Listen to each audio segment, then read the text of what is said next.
So once again, Els, thank you for the introduction, and Evelyn also, thank you for inviting me for this Mmmonk session.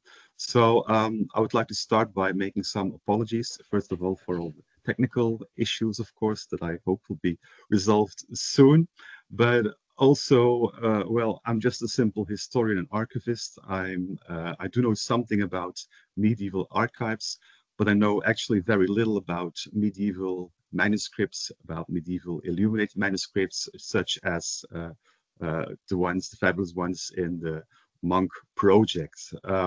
So that's not exactly where the session will be all about. Now, nevertheless, I hope to provide you with some new insights regarding biographical research based on archival records. And well, I have quite some slides, so I hope I can show them all if Colin managed to present them. I have quite a lot of them, and I will try or do my best to go fast enough to not take too much of your time. But Els or Evelyn, please interrupt me if I'm going too slow. I can try to continue, but without the slides, this might be difficult. So, Colin, do you have an update on the presentation? Ik zal proberen om te delen. Okay.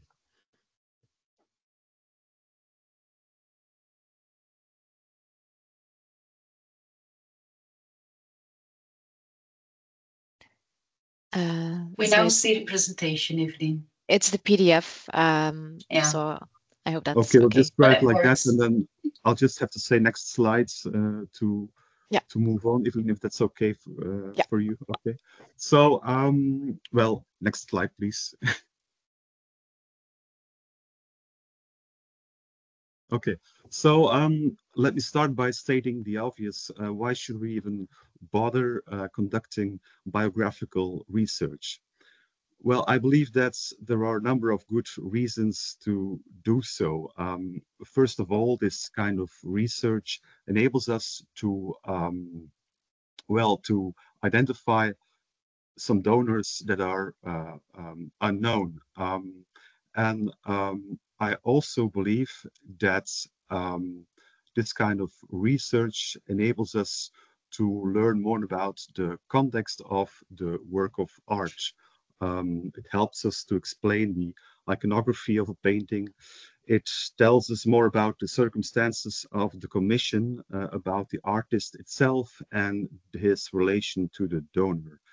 It shows us also what function, what purpose a particular painting has. And finally, it provides us with new insights in the network of both the donor and the artist. Next slide, please.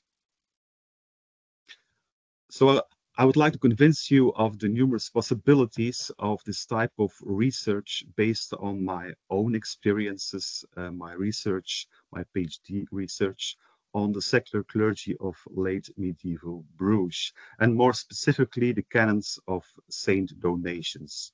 Now, this church, perhaps the most important one in the old county of Flanders, was founded by the counts themselves. In the 15th century, the Saint Donations was a church, was still the church of the Dukes of Burgundy, who by then, of course, as you all know, had become the rulers of the county of Flanders. The church was situated on the Burg Square near the city hall. Unfortunately, the church was demolished in 1799, but for those interested, some remains can still be admired in the basement of a nearby hotel. Now, St. Donations was a collegiate church, so it had a college consisting of 31 canons, whose main task was praying the liturgy of the hours. Those canons were clerics, not necessarily priests, but some of them had a very questionable reputation. And I'm very glad that Lisa referred to the song about the chaplain of Oudlem. This was, I suppose, something that was not so unrealistic in 15th century Bruges. This was, I believe, based on a true story. But that's something for a next session. Anyway, these canons were clerics. They were wealthy, and they were also well educated. I suppose also multilingual, to connect to the session of Lisa. And most of them were former servants of the Count of Flanders, the Duke of Burgundy, or the Pope. And of course, they were very important patrons of artworks in Bruges. And I would like to present to you 6 of these canons, all depicted in a painting intended for St. Donatian's Church, created by some of the finest painters of the Northern Renaissance. And let me begin with the most famous one, Canon Joris van der Pale. This canon was a native of Bruges who worked for almost 30 years as a papal scribe in Italy. But he came back to his hometown Bruges to retire as a canon of Saint Donatians. When he got ill in 1434, he commissioned this magnificent panel from the most famous painter of his time, Jan van Eyck. It is the largest painting by Jan van Eyck himself, representing on the left Saint Donatian, the patron of the Church of Van der Pale, of course. And then in the middle, we see the Virgin and Child. And on the right, we see the canon himself and his own patron saint, Saint George. Then the next painting is a portrait by Hans Memling of Canon Gilles Joye, or Gilles Joie, as his name is pronounced in French. That is part of the collection of the Clark Museum in Williamstown. And Joye was in fact a famous composer, a famous singer also, who entered the service of the Duke of Burgundy. And he is in fact considered as one of the most important polyphonists of his time of the 15th century. The next painting is on display in the Metropolitan Museum. It consists of 2 fragments. The middle part is sadly is lost. On the left we see Saint Donatian, on the right a donor with his patron saint, Saint Victor. And in fact, the composition is very similar to that of the Virgin with Van der Pale, which means that the lost panel in the middle must have showed a Virgin with a child. Now, a few years ago, together with Noël Gernaerts, city archivist of Bruges at that time, I was able to identify this so far unknown donor as Canon Victor de Zwavenaarde. And the painter, the paintings, I'm sorry, by the unidentified master of the Saint Ursula legend is in fact linked to a number of foundations of masses by Victor and to his tomb in Saint Donations.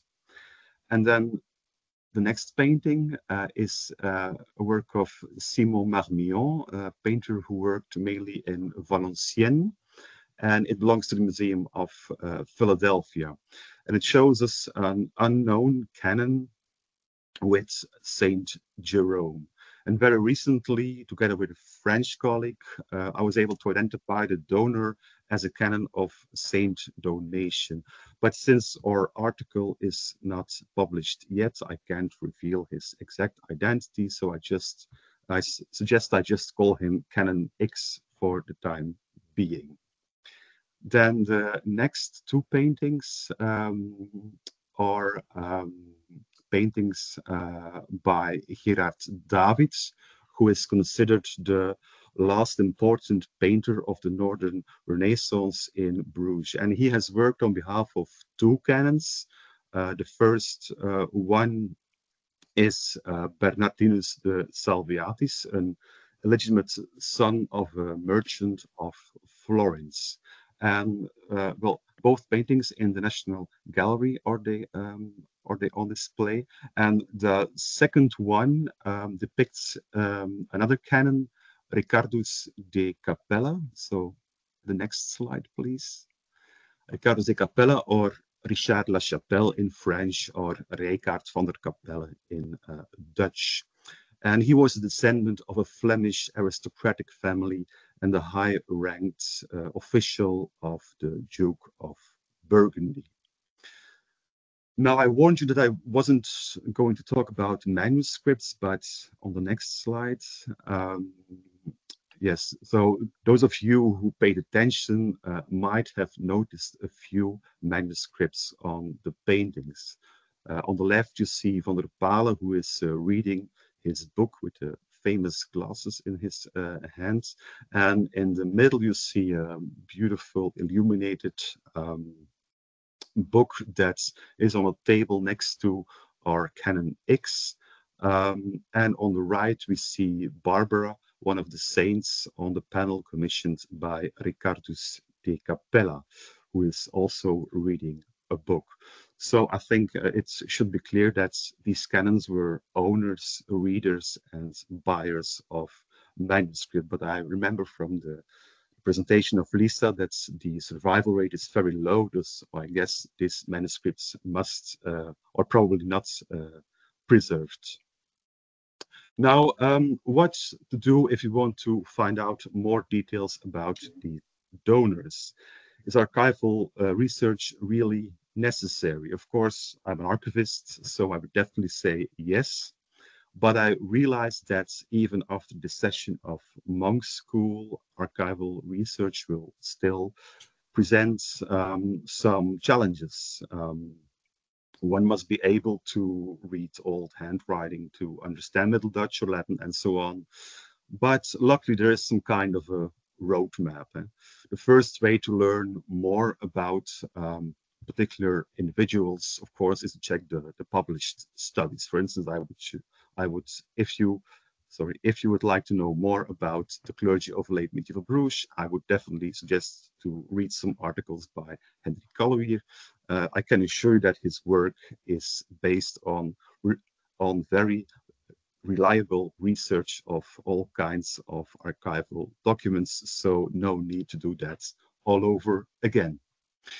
If that's not enough, look for available databases. For instance, if you want to know if a certain person studied at the University of Leuven in the 15th century, Leuven at that time the only university in the Low Countries, simply check the student enrollment database provided by my colleagues of the State Archives in Leuven, instead of searching the original registers yourself. The next step is to include editions of archival documents in your research. For instance, Louis Gilliot van Severen, city archivist of Bruges in the 19th century, transcribed and published quite a lot of archival documents. And if you're still not satisfied, then turn to those archival documents that can be found online, such as the City Council of Bruges, who can be searched on the website of the city archives, but also on the website of the state archives. And as a last resort, just dive into the wonderful world of archives, of sometimes obscure reading rooms where you come face to face with centuries old parchments or paper with its specific smell.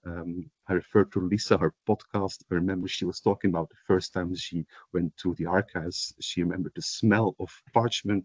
Well, I think that's very true. This is, in fact, as close as you can get to history. It's some historical sensation, as some might say, but one that is not without some effort. So, in the case of our canons, to which archives should we turn? Now, I must admit that the archival field in Belgium is quite complex. It's not always clear, not even to me, why this or that archival institution keeps certain records. For this session, I have limited myself to what seems to me the 5 most important ones. First of all, the state archives in Bruges, the city archives, and the episcopal archives in Bruges, the state archives in Brussels, and the Vatican archives in Rome. And let me begin with my own institution, the State Archives in Bruges. This beautiful building you see on the right contains almost 25 kilometers of records dating back to the 10th century. And those records concern places, institutions, and families in the present day province of West Flanders. For the medieval period, some archives are of great interest. Archives produced by monasteries, by churches, by the numerous guilds of Bruges, and by cities as well. And our website provides inventories and a selection of online archives. Now, what can to be found in the State Archives of Bruges? Well, of course, too much to tell, but I will limit myself to one example, a very large collection of charters and notarial deeds in particular. The so-called charters with blue number consist of over 12,000 records, among which hundreds of medieval notarial deeds. And by the way, the strange name of the collection, Charters with Blue Number, is easy to explain. It refers to a 19th century colleague of mine who used a blue pencil to number the charters. Anyway, these documents recorded private transactions, often in an ecclesiastical context. And these medieval notarial deeds are in fact of great interest to my research, since quite a lot of clergymen of late medieval Bruges acted as notaries. The Zwavenaarden, Van der Palen, the Salviatis, they all were notaries. And the notarial deeds, they do provide quite some information. For instance, here you see the signature of Victor de Zwavenaarde. So he has signed this notarial deed. We can see his signature on the left, but we also discover some other details. Victor de Zwavenaarde, presbyter Tornacensis Diocese, so he was a priest and he was ordained or originated from the Diocese of Tournai, which is good and useful information to start with. But of course, the deeds, the records itself contains also useful information, which is on the next slide, Evelyn. And I think this might be a little bit strange because I had some effects in the slide, so that will not work here, but I'll try to explain it anyway. So this deed records the donation of some properties in Bruges to the Church of Our Lady. And it's the document, it mentions a house owned by Johannes van der Palen, who we know was the father of Joris van der Palen. And this house was located in the Hoogstraat, the High Street. It says in the Hoge Straat, on the Hofstede daar, and then something like, I can't read it right now, something like Johannes van der Palen's huis op staat. So the High Street where the house of Johannes van der Palen is situated. So we may assume that this was the house where Joris grew up. Not surprisingly, because the house on one of the city's main streets, the High Street was a very important street in late medieval Bruges. This street was situated very near to Saint Donatian's Church. Now, let's take a look at the Episcopal Archives, a repository for records dating back to the 11th century, with a lot of medieval archives. The most important ones are those that were produced by churches. and of course, not least, St. Donation's Church itself, but also monasteries, dioceses, and so on. The website also provides inventories of the most important archives. Now, an important series of documents that's in these archives can be found are the foundation charters and the wills, mostly of clergymen. And by foundations, which is on the next slide, we mean an annual mass on the anniversary of someone's death, the so-called obitus. Or a chaplaincy, more expensive because it involved a daily or weekly mass, or the foundation of almsgiving in general. Now, these documents provide information about the performance of the rituals related to the foundation. And often these rituals are in relation to a work of art. For instance, this is the case for the Van der Pale painting, as I shall demonstrate. But also information about the funding of the foundation, donation of money, investments, properties, and so on. Information about objects, often liturgical objects that are donated by the founder. And we also find a great deal of information about the relatives of the founder. So let's take a look at, or a closer look at, one specific foundation chart. It concerns the foundation of a chaplaincy by Canon Joris van der Pale in 1434. Now, the document stipulates the celebration for eternity of a daily mass at the altar near the canon's grave, the sprinkling of the grave with holy water after every mass, so also on a daily basis, and putting candles on the grave. Now, all of this happens under the watchful eye of the canon Joris van der Pale himself, because the painting of the founder was hung next to his grave. And the strong link between the foundation and the painting is underlined by the inscription on the frame of the panel, which we can see on the next slides, which says in Latin, hoc opus fecit firi Magister Georgius de Pala, huius ecclesiae canonicus per Johannem de Eyck pictorem, et fundavit hic duas capellanius de gremio cori domini, and then the year 1435, which can be translated as Master Joris van der Pale, canon of this church, has led this work made by Jan van Eyck, painter, and he founded two chaplaincies in the choir in the year 1434. I would also like to draw attention to a similar type of documents, the obituaries. Obituaries are registers of annual masses on the anniversary of the death in one particular church. They contain information about the day of death, the memorial service rituals, or even the location of a grave. And a lot of medieval obituaries have survived. Some of them are published.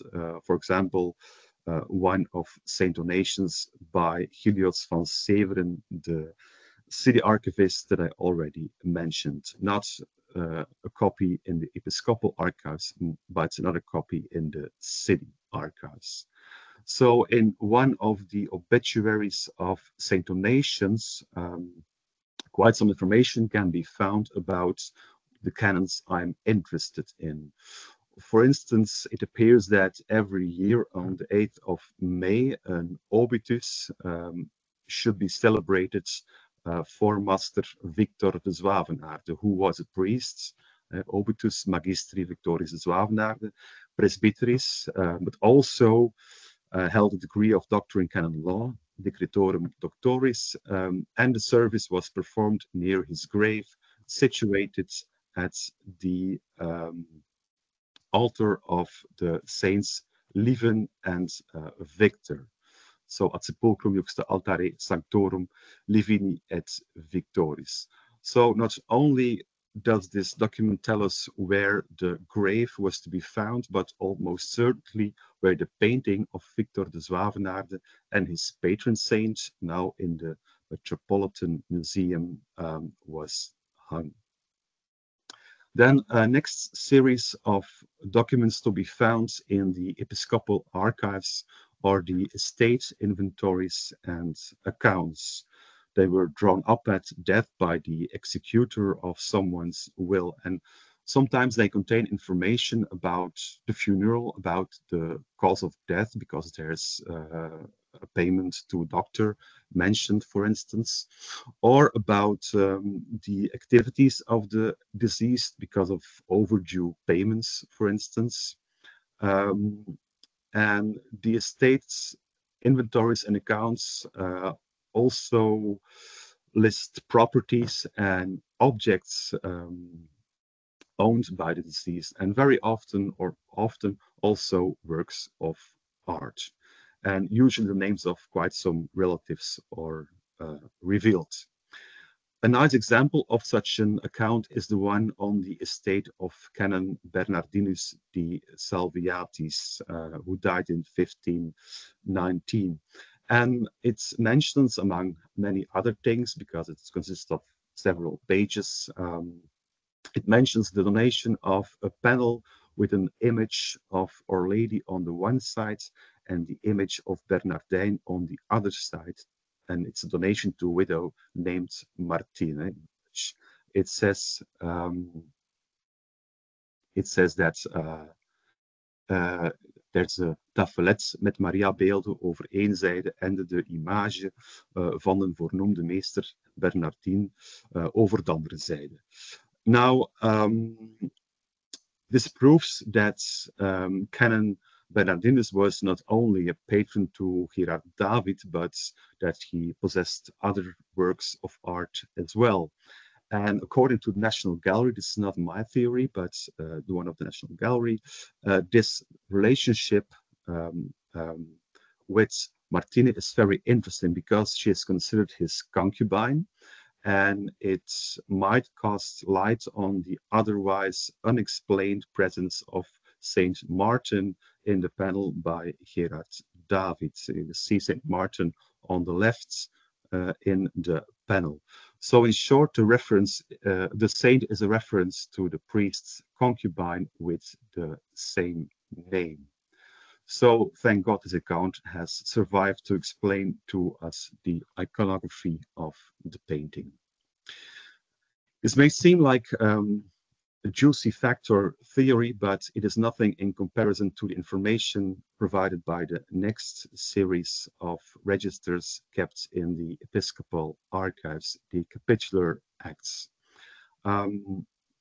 They make up an almost complete series from 1345 onwards, and there was an American colleague who once described them as one of the great historical treasures of Western Europe. That might be a little bit exaggerated, but it is certainly true that the Capitular Acts of St. Donatius are exceptional and unique because of their comprehensiveness, because of the wide range of information they contain, and also because of the remarkable characters that are mentioned in them. Now, these registers contain decisions, all the decisions, in fact, made by the dean and the canons of St. Donatius, and they provide us with information about the appointments of canons, chaplains, singers, and so on, but also about burial concessions, about asset management, and last but not least, about the punishment of misconduct by clerics. And that's where, of course, it gets really interesting. I could give you many striking examples, but I would limit myself to only one. What you see here is a fragment of a Capitular Act in which the College of Canons punishes Gilles Joye, or Gilles Joie, because of his involvement in rape, abduction of a young girl, street fights, brothel visiting, and so on. And this is far from a unique event. Joye was a truly repeat offender. As I explained earlier, this priest was one of the most important composers of his time, and his greatest hits, so to say, was a French song entitled Ce qu'on fait à catimini, which can be translated as what we do in the dark. And the text, in fact, encourages young girls to have sex with priests, a sin that will be forgiven, even if they get pregnant, because it is committed in the name of the Lord himself. And there's even more, because a few years after this painting was made, it was discovered that Joye had embezzled large sums of money from the church funds he managed, perhaps, or almost certain, to pay for this painting by Hans Memling. And in the end, he ended his life in poverty. And I think we can all agree that the image that emerges from the Capitular Acts does not really correspond to that in the painting.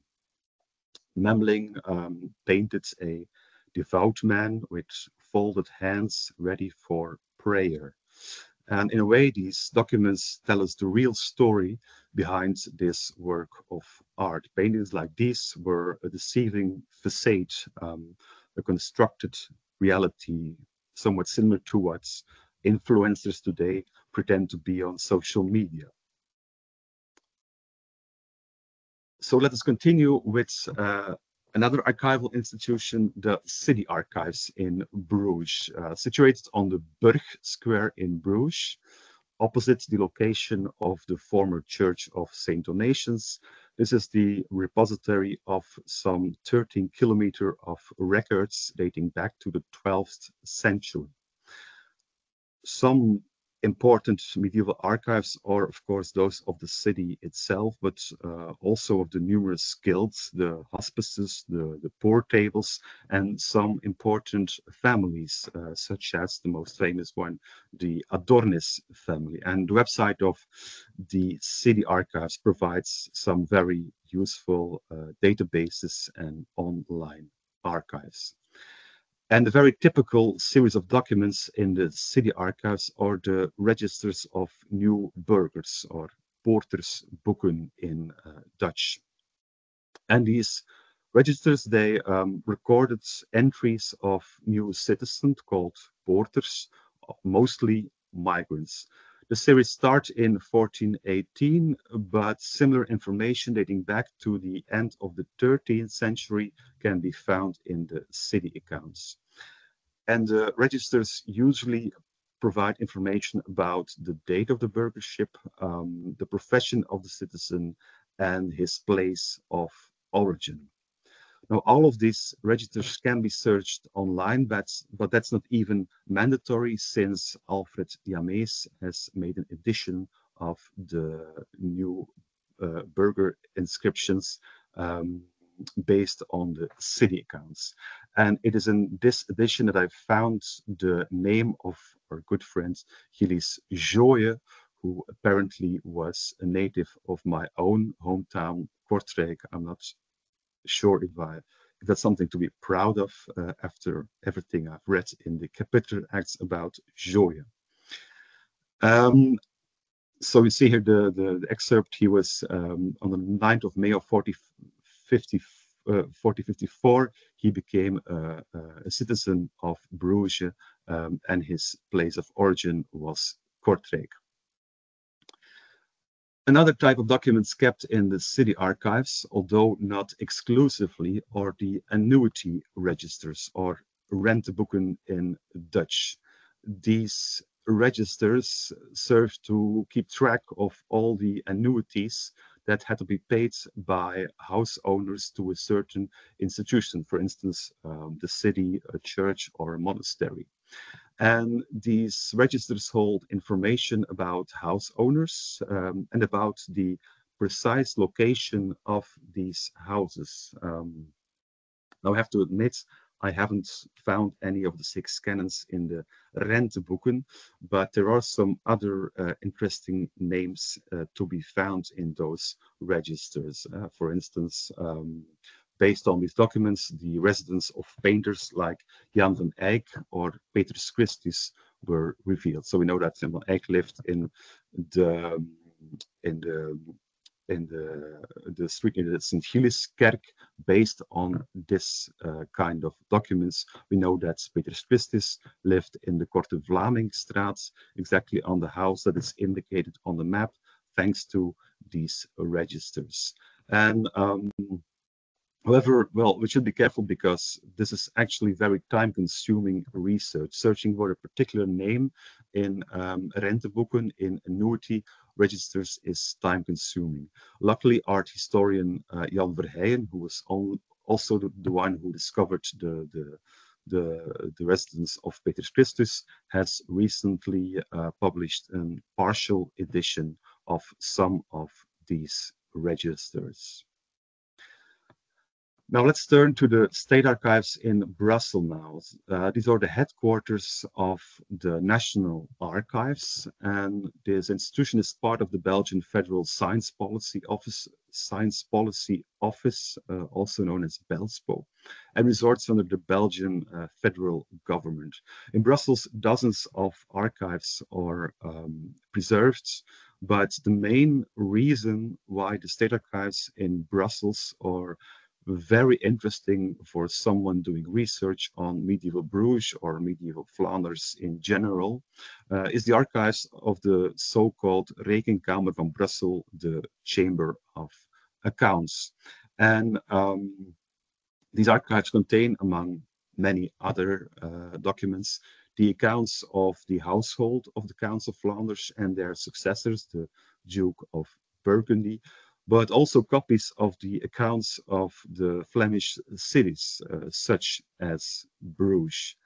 And in total, over 10,000 of these city accounts have been preserved. They go back to the 14th, 15th centuries, and all of them are fully digitized and viewable online. Now, what information can we find in these accounts? The next slide, please, Evelyn.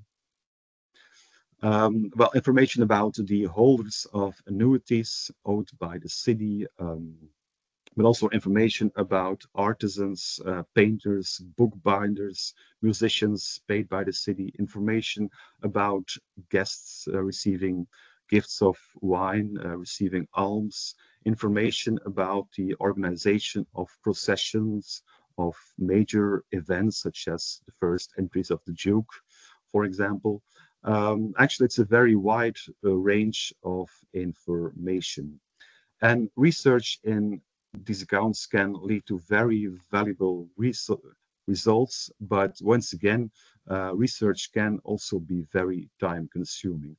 Fortunately, there exist partial editions of the city accounts of many cities, including Bruges, by, once more, the city archivist of Bruges, 19th century city archivist, Louis Gilliot van Severen, based on the copies in the city archives.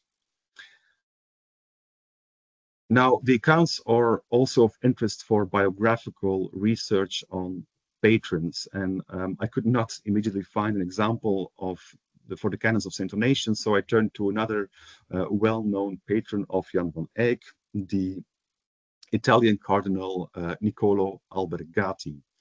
Albergati was the Pope's envoy who negotiated peace between the Duke of Burgundy on the one hand and the King of France and England on the other hand in the 1430s. For example, the Treaty of Arras in 1435. And thanks to the city accounts, we know that Albergati stayed in Bruges in 1431. The excerpts I have selected here speak first of all of the Major and the alderman who went to meet the cardinal outside of Bruges, and secondly of the delivery of wine to Albergati in Bruges. So we are sure that the Cardinal stayed in Bruges in 1431. So we might also assume that at that time he could be posing for Jan van Eyck, or that at least he has met the artist. One other particular collection from the State Archives in Bruges that I want to cover today as well is the collection of seal molds. Seals were used in the late Middle Ages to authenticate documents, mainly charters. And each institution, as well as many individuals, had their own seal, often depicting a coat of arms. And these seals can help us to identify donors, or at least the coat of arms of the donors. The collection of seal molds in Brussels is actually the second largest in the world, with some 38,000 molds. They can all be searched online, since they all have been digitized and are available on our website. For example, the number 2941 of the collection is a mold of the seal of Joos van der Palen, which can be seen on the next slide.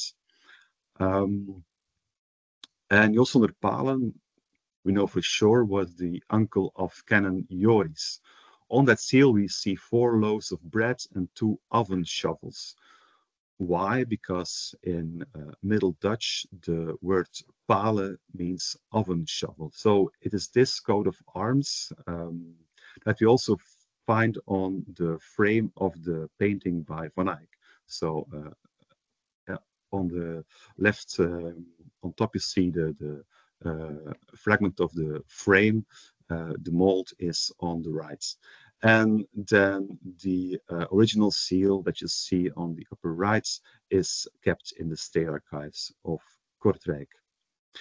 Of course, in the case of Van der Palen, the donor in the painting was already identified. However, that is not always the case.